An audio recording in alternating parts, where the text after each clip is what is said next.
읽겠습니다.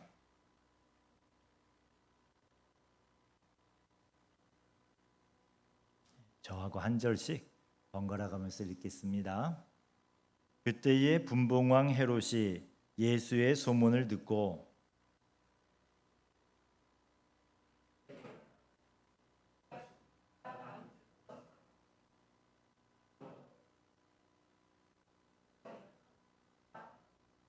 전에 헤롯이 그 동생 빌립의 아내 헤로디아의 일로 요한을 잡아 결박하여 옥에 가두었으니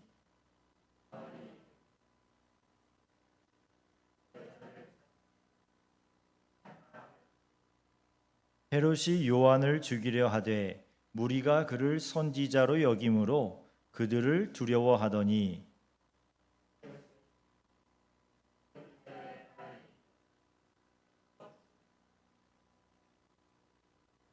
헤롯이 맹세로 그에게 무엇이든지 달라는 대로 주겠다고 약속하거늘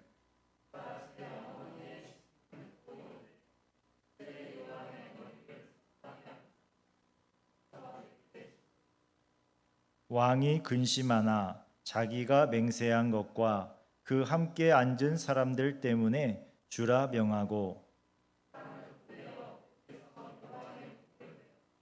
그 머리를 소반에 얹어서 그 소녀에게 주니 그가 자기 어머니에게로 가져가니라. 요한의 제자들이 와서 시체를 가져다가 장사하고 가서 예수께 아뢰니라. 아멘. 예, 오늘도 3일 예배에 나오신 우리 성도님들 주님의 이름으로 환영하고 축복합니다. 같이 옆에 분들과 인사하시겠습니다.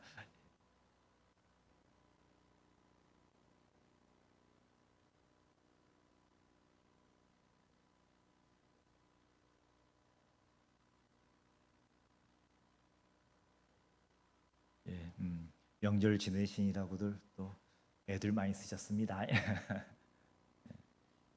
예, 오늘 우리가 살펴볼 본문은 이렇게 막 예수님의 막 역사가 막 나타나고 막 흥미진진하고 그런 부분은 아니지요.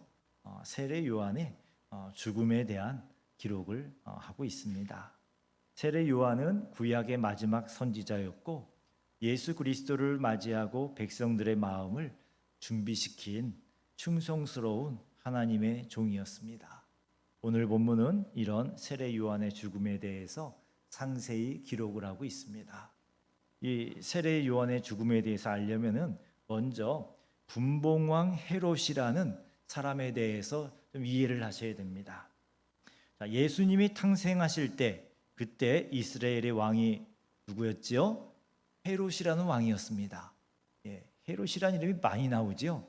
예수님이 탄생하실 때 베들레헴에 2살 날의 남자 아기들을 다 죽이라고 명령하고 그렇게 끔찍한 일을 행한 그 헤롯 대왕이 있습니다.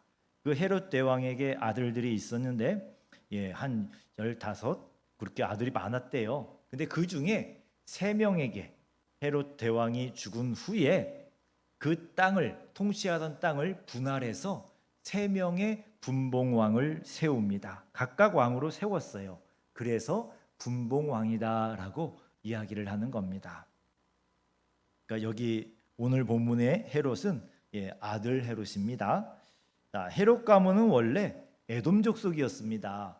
에돔 족속인데 참 능력이 좋지요. 유대인들의 왕이 되었어요. 로마 황제가 되기 전에 정치적으로 굉장히 어려움에 처했을 때 이 헤롯이 자신의 생명을 돌보지 않고 그 황제가 될지도 모르는 청년을 위해서 목숨을 걸었습니다. 그래서 그 대가로 보상을 받아서 황제가 된 후에 그 갈릴리를 포함한 유대를 포함한 그 일대 지역에 왕으로 세워줍니다. 자, 그런데 원래 족속이 에돔이라 그랬죠. 에돔 민족이었어요. 그렇기 때문에 자기가 다스려야 될 대부분의 백성들이 유대인이었습니다. 그래서 통치를 위해 유대교로 개종을 합니다. 그러나 이 헤롯 왕이 진짜 하나님을 믿는 그런 사람은 아니었던 것 같고요. 백성들에게 환심을 얻고 통치를 위해서 성전도 지어주고 뭐 이런저런 여러 가지 종교적인 활동을 했습니다만 진짜 믿는 그런 신자는 아니었던 것 같습니다. 본문에 나오는 헤롯 왕은 그 갈릴리 지역의 분봉왕인 헤롯 안티파스라고 합니다. 헤롯 안티파스라는 이름의 왕입니다. 그리고 이제 또 이 헤롯 왕과 이 세례 요한의 또 이야기를 더 살펴보면 세례 요한이 헤롯 왕의 결혼에 대해서 꾸지람을 했습니다. 그 헤롯이 원래 결혼한 여자가 있었어요. 헤롯 왕이. 근데 자기 이복 형의 아내를 좋아했어요. 그래서 그 이복 형은 왕이 못 됐거든요. 자기는 왕이라 권력이 있으니까 이혼시켜버리고 그 여자를 뺏어왔어요. 세례 요한이 그 형의 아내 헤로디아를 빼앗아 자기 여자로 삼은 일은 죄입니다라고 백성들 앞에서 외쳤습니다. 그래서 이 듣기 싫은 이야기를 한 세례 요한을 감옥에다가 가둬버려요. 그러나 헤롯과 헤로디아의 마음은 감옥에 가두는 정도가 아니라 정말 죽이고 싶었다고 합니다. 그러나 요한을 백성들이 선지자로 생각을 했습니다. 그래서 함부로 죽일 수가 없었습니다. 일반적인 선지자가 아니라 그리스도와 연결되어 있는 그리스도를 준비하는 특별한 선지자로 생각을 했기 때문에 만약에 세례 요한을 죽인다면 백성들이 밀란이 일어날 거라고 생각을 했어요. 백성들이 폭동을 일으키면 굉장히 심각한 결과가 나옵니다. 물론 백성들을 거기서 해봐야 군대 보내갖고 진압을 하면 돼요. 근데 문제는 로마 황제가 가만두질 않아요. 누구를요? 그 왕을. 그 통치하는 왕의 능력을 밀란이 일어나면 능력이 없는 왕이라고 쫓아낼 수가 있거든요. 실제로 유대 지역을 다스리고 있었던 이 헤롯 안티파스의 형 헤롯 아켈라오가 있었습니다. 이 헤롯 아켈라오가 그 지역에서 밀란이 일어나고 로마 황제에 의해서 왕 위에서 쫓겨나 버려요. 그리고 그 이후로 그 지역에 로마 총독이 직접 파견 나와서 직할 통치를 하게 됩니다. 그래서 밀란이 일어나는 것을 헤롯 왕은 몹시 두려워했습니다. 죽이고 싶었지만 죽일 수가 없었습니다. 이렇게 세례 요한은 감옥에 갇혀 있었고요. 그러다가 이 헤롯 왕의 생일이 되었습니다. 이 생일날 이상한 잔치가 벌어집니다. 그 당시에는 이렇게 높은 분들의 잔치가 벌어지면은 흥을 돋구기 위해서 춤추는 여자들이 등장을 했습니다. 무이라고 그러지요. 그런데 이런 춤추는 여인들이 있는데 그 자리에서 왕의 가족이나 아니면 특히 딸이 춤을 춘다는 것은 그 당시의 문화에서는 이게 있을 수 없는 일이라 그러더라고요. 체면을 중시하는 문화가 굉장히 강했다 그럽니다. 그런데 그런 자리에 그 돈 받고 와서 춤을 추는 사람들이 있는 자리에 왕의 딸이 공주가 나와서 춤을 춘다는 것은 왕의 체면이 많이 깎이는 일이라고 여겨졌답니다. 그런데 그날은 헤로디아의 딸이 헤롯을 위해서 춤을 췄어요. 그리고 헤롯은 헤로디아의 딸에게 무슨 일이든지 무엇이든지 달라는 대로 주겠다고 약속을 하는데 맹세까지 하면서 약속을 합니다. 무엇이든지. 다른 성경에 보면은 다른 복음서에는 나라의 절반까지라도 주겠다라고 약속을 합니다. 조금 과했죠. 그런데 더 이상한 것은 이 여자아이가 그 왕의 말을 듣자마자 엄마한테 달려가요. 다들 원하는 게 있잖아요. 그 자리에 사람들 많잖아요. 그러면은 자기의 생각을 말할 수도 있고 그럴 텐데 엄마에게 달려가고 엄마는 기다렸다는 듯이 세례 요한의 목을 쟁반에 담아서 달라고 하라고 시킵니다. 어휴, 끔찍한 일이죠. 그런데 이 여자아이는 그대로 왕에게 요구를 했고, 왕은 마지 못하는 척 그 일이 실행되도록 명령을 합니다. 자, 당시에 유대인들은 신체의 일부를 자르는 일은 큰 하나님의 백성이 해서는 안 될 일이라고 생각을 했습니다. 왜냐하면 우리 몸은 누가 주셨지요? 하나님이 주셨잖아요. 그래서 하나님이 주신 우리의 몸을 훼손하면 안 된다라고 생각을 했습니다. 마치 우리 조선시대 때하고 비슷하군요. 근데 대상이 다르죠.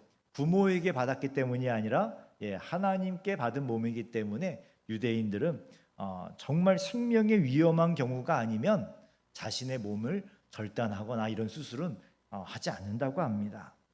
자, 이런 그 유대인들의 생각을, 그리고 그런 문화를 잘 알고 있음에도 불구하고 세례 요한의 목을 베어 죽인 것은 유대인들의 눈에는 세례 요한을 죽어서까지 모욕하는 그런 일이었습니다. 헤롯은 맹세를 핑계 삼아서 세례 요한을 죽인 것이지요. 세례 요한의 죽음은 우발적이라기보다 계획적이고 정치적인 죽음이었습니다.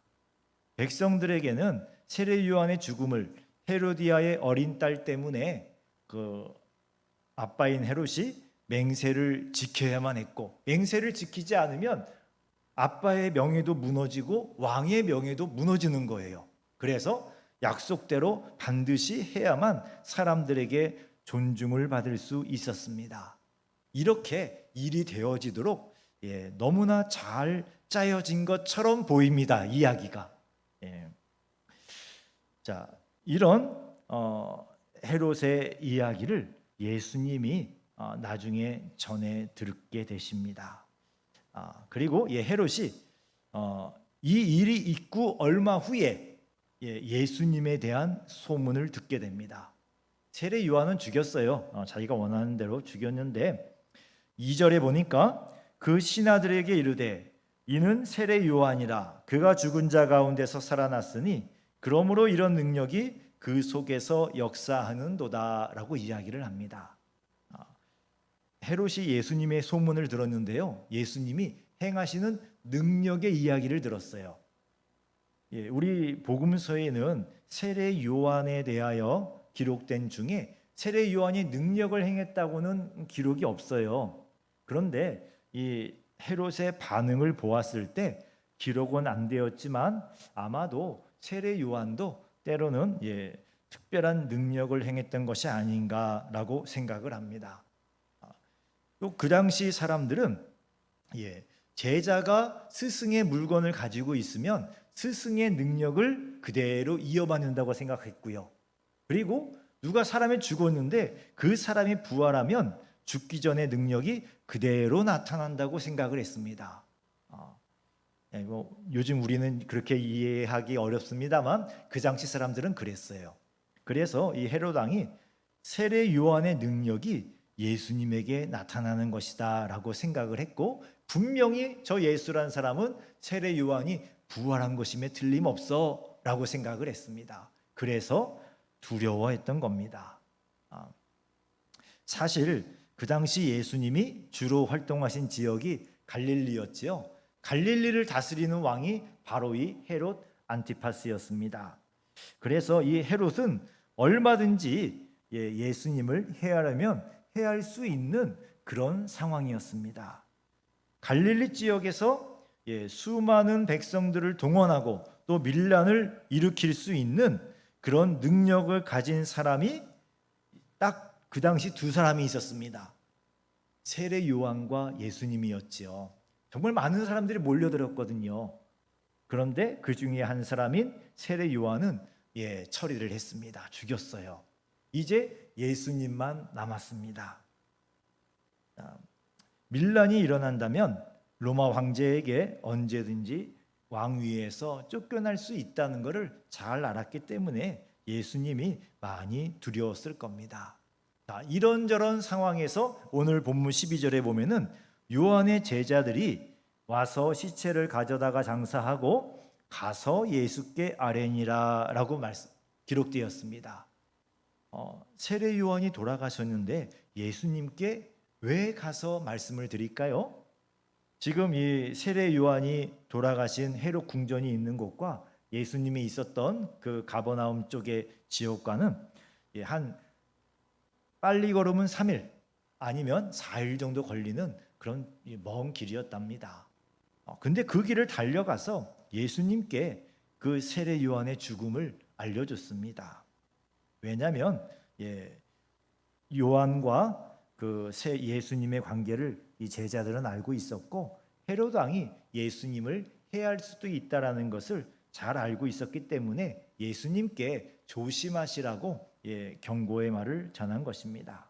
자, 이런 말을 들으면 어떻게 해야 되겠습니까? 우리 예수님 좀 성격이 있으시잖아요. 막 뒤집어 엎기도 하시는 예수님이시고 막 꾸지람도 진짜 무섭게 막 뭐라고 또 하시거든요. 그런데 그때 예수님은 13절에 보면은 들으시고 배를 타고 떠나사라고 했어요. 그 자리를 피해 버리세요. 갈릴리는 이 헤롯 왕이 다스리는 지역이잖아요. 그래서 그 건너편에 또 다른 형제인 헤롯 빌립이라는 왕이 다스리는 지역이 있었어요. 이 헤롯 안티파스와 헤롯 빌립은 형제였지만 서로 사이가 안 좋았습니다. 서로 싸우고 그래서 예수님이 그쪽으로 넘어가자 이 헤롯 안티파스가 더 이상 예수님께 손을 댈 수가 없었습니다. 우리 예수님이 그때는 피하셨어요. 이 세례 요한처럼 끝까지 바르고 의로운 말씀을 하시다가 그 자리를 지키실 것 같은데 이때는 피하셨습니다. 우리 예수님은 자신의 자존심 또 자신의 능력을 나타내 보이기 위해서 일을 하신 것이 아니라 아버지 하나님의 뜻을 이루시기 위하여서 이 모든 일들을 행하신 겁니다. 그래서 마음이 많이 아프셨을 것이고 또 정말 그 능력으로 뭔가 하실 수도 있으셨지만 조용히 피하셨습니다. 사실 세례 요한하고 예수님하고는요 사촌지간이에요. 사촌이라서 아마 어렸을 때 같은 동네에서 자랐을 겁니다. 이 유대인들의 동네는요 시족 사회예요. 그래서 그냥 마을의 친척들 간에는 뭐 네 집 내 집이 없어요. 그냥 다 같이 이렇게 통용하며 같이 이제 놀기도 하고 생활을 하게 됩니다. 그래서 아마 세례 요한하고 예수님은 참 잘 아셨을 것 같아요. 그러나 예수님이 세례 요한의 죽음을 들으시고 조용히 그 자리를 피하십니다. 아직 때가 되지 않았기 때문에 그랬죠. 자, 우리는 여기서 의문점이 하나 듭니다. 이 세례 요한이 죽었는데 왜 하나님은 충성스러운 세례 요한을 결국은 여자아이의 말 한마디에 허무하게 죽게 하신 것일까요? 선지자다운 죽음을 당하면 안 되는 것입니까? 예수님이 그리스도이심을 외치다가 영광스러운 순교를 당하실 수도 있잖아요. 그리고 왕에게 회개하시오라고 외치다가 선지자다운 그런 죽음을 맞이할 수도 있었습니다. 왜 하나님은 세례 요한에게 선지자답지 않은 죽음을 허락하셨을까요? 내가 생각하는 하나님의 의를 이루는 방법과 하나님이 생각하시는 하나님의 의를 이루는 방법이 다를 수 있습니다.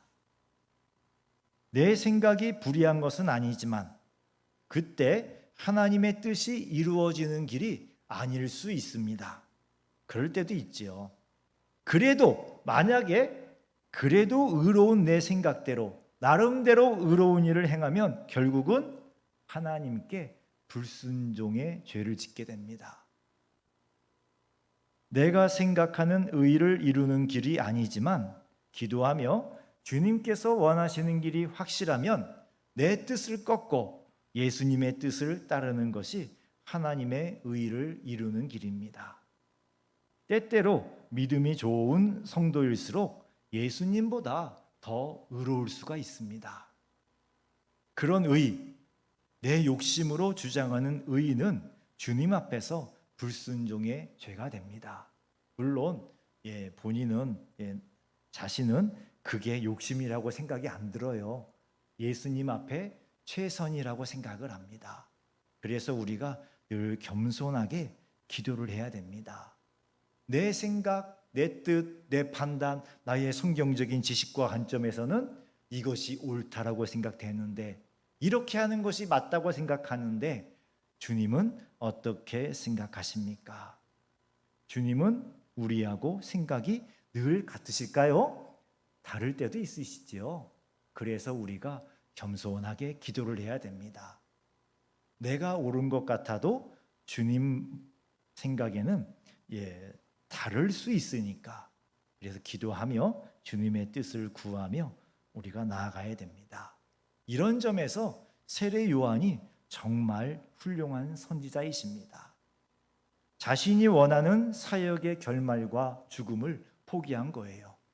어느 선지자가 그렇게 허무하게 죽기를 바라겠습니까? 그러나 세례 요한은 하나님께서 원하시는 결말과 죽음을 받아들인 겁니다. 요즘 같으면 아마 이렇게 할 것 같아요. 내가 끝까지 예수를 도와줘야 됩니다. 혼자서는 힘드니까 반드시 내가 힘이 되어줘야 됩니다. 그러니 내가 여기서 이렇게 죽으면 안 됩니다 라고 하나님께 간절히 기도했을 것 같습니다.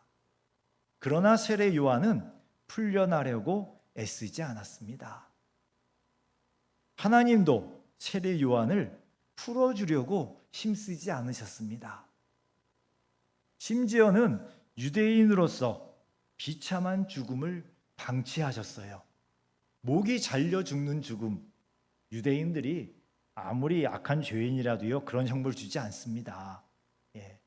돌로 쳐 죽인다 그러지요. 칼이 있고 창이 있어도요 돌로 쳐서 죽였어요. 물론 그게 고통을 많이 주려고 그런 거 있는지 모르겠습니다만, 기본적인 생각은 신체를 훼손하지 않고 그 사람에게 죽음을 주는 거예요. 그런데 하나님은 목이 잘려서 하나님께서 주신 육신을 잘 간수하지 못하는 비참한 죽음까지 허락을 하신 겁니다. 아마 주변의 사람들이 이 세례 요한의 죽음을 보고 갸우뚱했을 거예요. 저 사람이 진짜 선지자가 맞았나? 선지자라면 저런 죽음을 당할까? 마치 예수님이 십자가에 달려 돌아가시는 것을 보고 유대인들이 예수님을 더 믿을 수가 없었거든요. 레위기에 보면 나무에 달린 자마다 저주를 받은 자다라는 말씀이 있어요. 십자가, 나무로 만든 십자가에 달리셔서 예수님이 돌아가시는 모습을 보고 유대인들은 혹시 우리 제사장님들의 말씀처럼 이 사람은 하나님의 저주를 받은 사람 아닌가? 그렇게 생각을 했던 겁니다.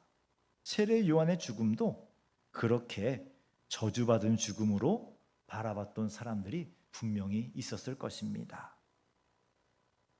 우리는 성도의 죽음을 쉽게 판단하면 안 됩니다. 어떤 죽음의 모습이든 성도의 죽음에는 반드시 하나님의 섭리가 들어있기 때문에 그렇습니다. 내 수준으로 생각하고 또 그 죽음을 헛되게 또는 불이하게 본다면 하나님의 뜻에 불순종하는 우리의 생각이 될 수도 있습니다. 기억하십시오. 성도의 죽음에는 하나님의 섭리가 있습니다. 그래서 내가 보기에는 어떻게 저렇게 예수를 잘 믿었던 분이 저런 마지막 죽음을 맞이하시지? 정말 무슨 벌 받는 거 아니야? 우리가 하나님보다 더 잘 알 수는 없지요. 그래서 그분이 예수님을 믿는 분이고 그분이 구원받은 분이라면 우리가 모르는 주님의 섭리가 있을 수 있습니다. 자, 이런 섭리의 죽음을 맞이하신 분이 또 한 분 계세요. 성경에 보면 모세가 있습니다. 자, 신명기 34장 4절에서 6절, 같이 한번 읽어보시지요. 여호와께서 그에게 이르시되 이는 내가 아브라함과 이삭과 야곱에게 맹세하여 그의 후손에게 주리라 한 땅이라. 내가 내 눈으로 보게 하였거니와 너는 그리로 건너가지 못하리라 하시매, 이에 여호와의 종 모세가 여호와의 말씀대로 모압 땅에서 죽어 벳부올 맞은편 모압 땅에 있는 골짜기에 장사되었고 오늘까지 그의 묻힌 곳을 아는 자가 없느니라. 이때가 모세의 120살 때예요. 모세는 눈도 그때도 밝았대요. 요즘으로 치면은 돋보기 안 쓰셨다는 뜻이에요. 120살인데 눈이 밝으셨고요. 기력이 쇠하지 않았대요. 팔팔하신 그런 체력이셨습니다. 여전히 백성들 앞에서요, 그 험한 산을 넘어가고 강을 건너가고 씩씩하게 걸어다니는 그런 장부의 모습이셨습니다. 무척 건강했습니다. 그러나 가나안 땅을 보기만 하고 들어가지는 못할 거라고 하나님께서 모세에게 통보를 하십니다. 그때 모세는 한마디도 따지거나 항변하지 않았습니다. 하나님의 말씀을 그대로 받아들였습니다. 아마 저 같으면은 이런 기도했을 것 같아요. 이제 본격적인 가나안 정복이 시작되면 내가 없으면 안 되는데요. 하나님이 실수하시는 겁니다. 이럴지도 모르겠습니다. 그러나 모세는 자신의 의로움이 아니라 하나님의 의로움에 순종을 했습니다.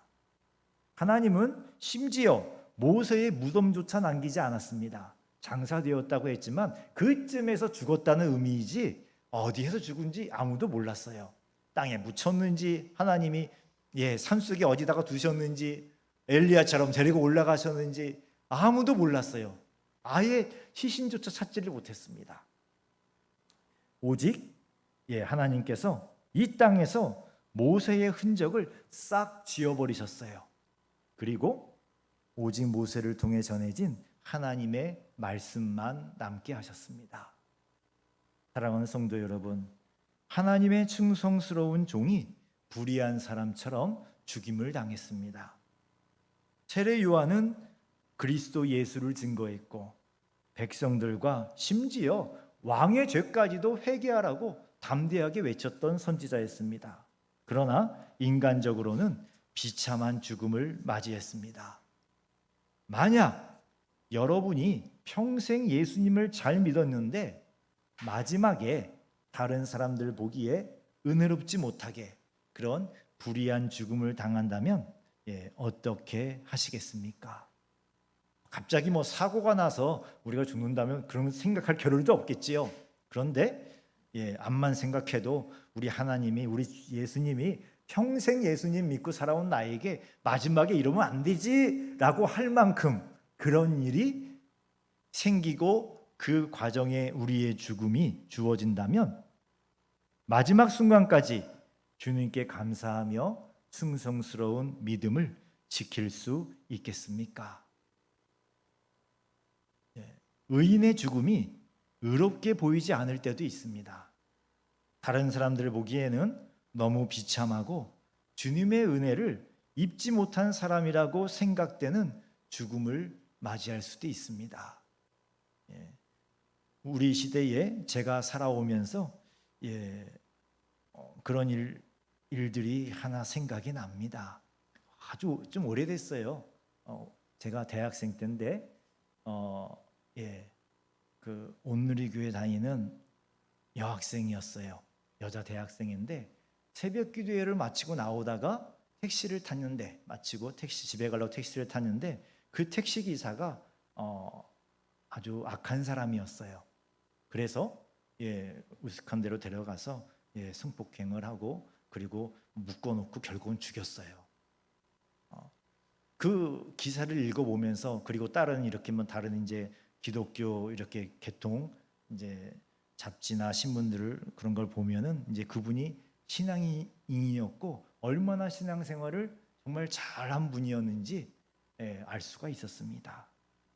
그분의 죽음을 보면서 야, 왜 하나님이 이렇게 끔찍한 죽음을, 그렇게 예수님을 잘 믿는데 정말 주님 사랑해서 날마다 기도하려고 택시를 타면서까지 교회에 와서 기도하고 돌아가는 그분을 이렇게까지 꼭 하셔야 될까? 그때는 이해가 안 됐습니다. 더 세월이 지나가면서 하나님에 대해서 알게 되니까 이런 생각이 들더군요. 우리는 다 이해할 수 없는 어떤 영적인 먼 일이 있는데, 하나님의 섭리가 있는데, 누군가 해를 당해야만 되는 일이 발생을 한 거지요. 하나님의 섭리 가운데 막으실 수도 있는데 우리는 잘 모르겠어요. 하나님이 그 일을 허락하셔야 되는 그런 상황이 뭐가 생겼나 봐요. 그럴 때 하나님이 어떤 사람이 그런 죽음을 맞이하게 하겠습니까? 천국에 들어갈 준비가 된 성도가 그 죽음을 맞이할 수 있습니다. 아직 예수님을 제대로 믿지 못하는데, 아직 그 살아온 걸음걸음이 예수님 보시기에 세상에 그 때가 너무 많이 묻어 있고, 아직 주님 보시기에는 천국에 오더라도 정말 불구덩이를 통과하고 겨우 천국에 들어갈 수 있는 그런 믿음이라면 예수님이 부르시겠습니까? 안 부르시지요. 가장 아름다운 믿음을 가지고 가장 예수님을 잘 섬기고 지금이라도 천국의 상을 받을 수 있는 그런 정말 좋은 믿음을 가진 성도를 예수님이 바로 그 순간에, 우리는 이해가 안 되지만 그 자리에 허용을 하신 겁니다. 그리고 아마도 그분의 죽음은 우리 하나님 앞에서는 순교의 죽음이라고 저는 생각을 합니다. 다른 믿음이 약한 분들의 그 영혼을 지켜내기 위해서 그분이 희생하신 죽음이라고 생각을 합니다. 우리가 또 여러분들이 뭐 그런게까지는 안 되더라도 그런 어려운 자리에 서게 됐다고 칩시다. 그래도 세례 요한처럼 흔들리지 마시기 바랍니다. 마지막 순간까지 끝까지 충성스러운 우리 주님 예수님의 종으로 우리가 죽을 수 있기를 원합니다. 여러분, 성도에게는 천국이 있습니다. 천국이 없다면 우리는 죽음을 무조건 피해야 돼요. 1초라도 더 살아야만 합니다. 죽으면 끝이니까. 그러나 우리에게는 천국이 있습니다.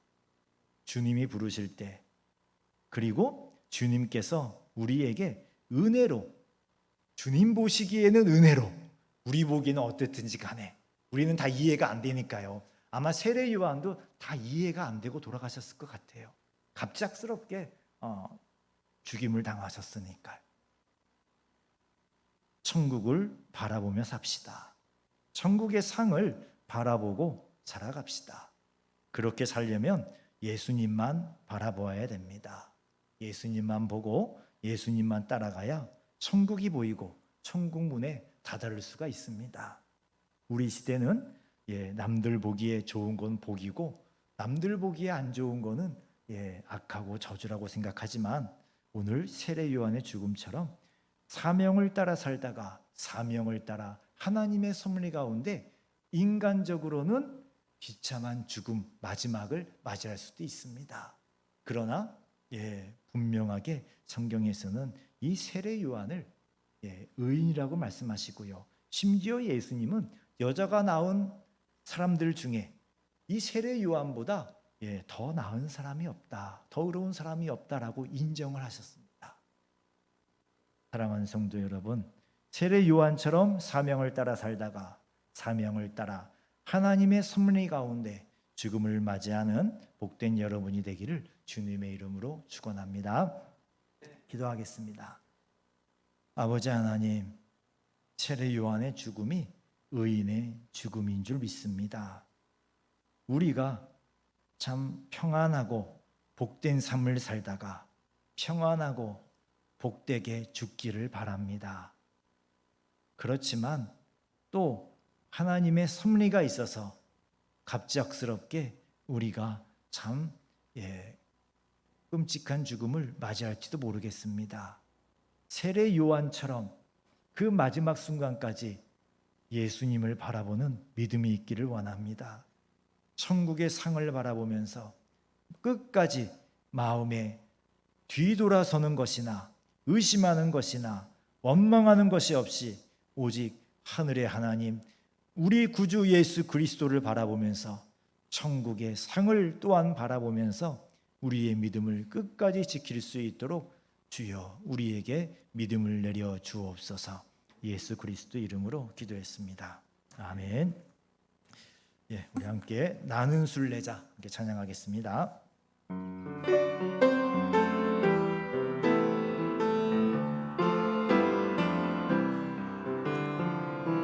나는 순례자 이 세상에서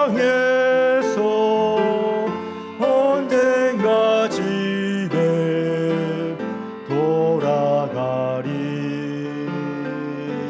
어두운 세상 방황치 않고 예수와 함께 돌아가리. 나는 순례자 돌아가리. 날 기다리는 밝은 곳에 곧 돌아가리.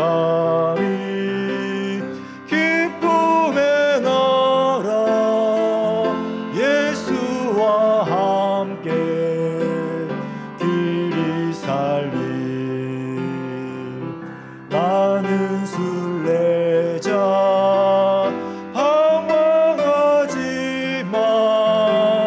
예수 내 구주 이끄시네.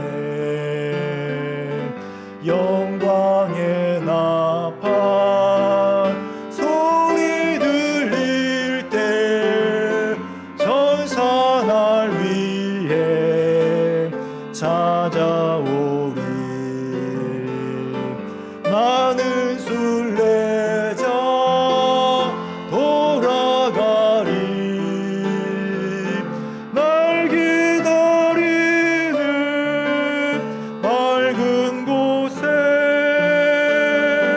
곧 돌아가리. 기쁨의 나라 예수와 함께 길이 살리. 나는 순례자 피곤한 몸을 하늘나라에 누이시네. 주 볼 때마다 영광 나타나 승리를 위해 찬양하리. 나는 순례자 돌아가리. 날 기다리는 밝은 곳에 곧 돌아가리. 기쁨의 나라 예수와 함께 길이 살리. 아멘. 우리가 나그네라 그러지요. 여기 순례자가 나그네라는 뜻입니다. 이 세상 나그네 길입니다. 주님께 돌아갑니다. 천국이 우리 눈앞에 있습니다. 이 믿음이 있어야 세례 요한처럼 받아들이기 힘들어도 주님의 뜻에 끝까지 순종할 수 있습니다. 세례 요한처럼 받아들이기 힘들어도 주님의 뜻에 끝까지 순종하며 살아가게 해주세요. 이 시간 함께 기도합니다. 주여 부르시고 함께 기도하겠습니다. 주여, 주여, 우리 주님의 생각과 나의 생각이 다를 때에 우리 주님의 뜻에 주님 순종할 수 있기를 원합니다. 간절히 원하옵기는 정말 겸손한 마음을 주시고 깨어있는 영이 되어서 성령 하나님께서 나의 생각이, 나의 결정이, 나의 뜻이 우리 주님의 뜻과 결정과 생각과 다르다고 알려주실 때 주님, 우리 성령님의 음성을 빨리 알아들을 수 있기를 원합니다. 주여, 도와주시옵소서. 주님, 고집을 부리지 않게 해주시고 끝까지 내가 옳다고, 내가 의롭다고, 내가 맞다고 우기지 않게 도와주시옵소서. 오직 우리 주님의 뜻대로, 주님의 생각대로 늘 복종하며 살아갈 수 있기를 원합니다. 주여, 나의 뜻을, 나의 의를 위하여 살지 않게 하여 주시옵시고 오직 우리 주님이 기뻐하시는 것, 주님, 우리 주님이 원하시는 것, 내가 생각하는 결말이 아니더라도, 내가 생각하는 영광이 없어도, 내가 생각하는 평강이 없어도, 내가 바라는 기쁨이 없어도, 주여, 주여, 아버지 명예가 없어도 우리 주님의 뜻이요 하나님의 선물이라면 주여, 우리가 모세와 같이 받아들일 수 있기를 원합니다. 세례 요한과 같이 받아들이게 하여 주시옵소서. 오 주님, 주님 깨닫게 하여 주시옵시고 늘 주님 앞에 온전히 순종하며 복종하며 살아가는 우리의 깨어있는 믿음 되게 하여 주옵소서. 주여, 주여, 도와주시옵소서. 주님, 아버지 하나님, 우리에게 평안한 길을 지금까지 주신 것 감사합니다. 어려움도 있었지만 세례 요한같이 그런 어려움이 있었겠습니까? 주님, 우리가 다 견딜만하고 지나갈 만한 일들을 주셨습니다. 혹시라도 오늘 이후에 이 마지막 때의 세례 요한처럼 너무나 이해할 수 없고 받아들이기 힘든 그런 일들이 있다 할지라도 우리 성도는 하나님의 섭리 가운데 살고 있는 것을 믿기 때문에, 내가 예수님 안에 있고 예수님이 내 안에 계신 걸 믿기 때문에, 성령 하나님이 내 안에 같이 내주하고 계신 거 믿기 때문에 그 모든 일들을 받아들일 수 있기를 원합니다. 믿음으로 받아들이게 하시고 그 자리 그 순간부터 새로운 하나님의 뜻을 찾게 하여 주옵소서. 주여, 우리의 마음이 교만하지 않게 해주시고 겸손하고 깨어있는 마음이 되어서 성령 하나님이 너 이거 예수님과 다르다, 이거 예수님 생각은 그게 아니야 말씀하실 때 주님, 고집 부리지 말고 내 뜻이 성경적이라고 끝까지 우기지 말고 우리 주님의 뜻을 잘 받아들일 수 있도록 성령께서 도와주시옵소서. 예수 그리스도 이름으로 기도했습니다. 아멘. 하늘에 계신 우리 아버지여, 이름이 거룩히 여김을 받으시오며 나라에 임하옵시며 뜻이 하늘에서 이룬 것 같이 땅에서도 이루어지이다. 오늘날 우리에게 일용할 양식을 주옵시고 우리가 우리에게 죄 지은 자를 사하여 준 것 같이 우리 죄를 사하여 주옵시고 우리를 시험에 들게 하지 마옵시고 다만 악에서 구하옵소서. 대개 나라와 권세와 영광이 아버지께 영원히 있사옵나이다. 아멘.